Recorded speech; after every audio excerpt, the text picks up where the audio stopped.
ഓം അമൃതേശ്വര്യൈ നമ.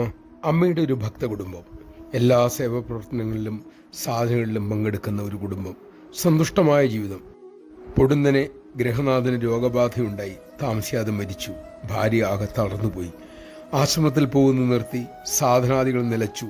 ജീവശ്ചവം പോലെ അവർ ദിവസങ്ങൾ തള്ളി നീക്കി. ഒരിക്കൽ എല്ലാവരുടെയും നിർബന്ധത്തിന് വഴങ്ങി അവർ വള്ളിക്കാവിലെത്തി. അമ്മയ്ക്കരികിലെത്തിയതും അവർ പൊട്ടിക്കരഞ്ഞുപോയി. അമ്മയുടെ മടിയിൽ കിടന്ന് ഏറെ കരഞ്ഞു. അമ്മ തലോടി. ഒടുവിൽ അമ്മ അവരുടെ മുഖമുയർത്തി കണ്ണുള്ളിലേക്ക് ഉറ്റുനോക്കി ചോദിച്ചു, മോളെ, മോൻ എങ്ങനെയുണ്ട്? അവർ ഞെട്ടിത്തിരിച്ചുകൊണ്ട് ചോദിച്ചു, അപ്പോൾ അമ്മ അത് അറിഞ്ഞില്ലേ? അമ്മ ശാന്തമായി ഗൗരവത്തോടെ അരുളി, അമ്മയ്ക്കറിയാം, പക്ഷെ മോൾ അതറിയുന്നുണ്ടോ? ആ വാക്കുകൾ അവരുടെ മനോനിലയെ തന്നെ ശാന്തമാക്കി. നമഃശിവായ. അമ്മ എല്ലാം അറിയുന്നുണ്ട് എന്ന സത്യം നമുക്കുറയ്ക്കട്ടെ.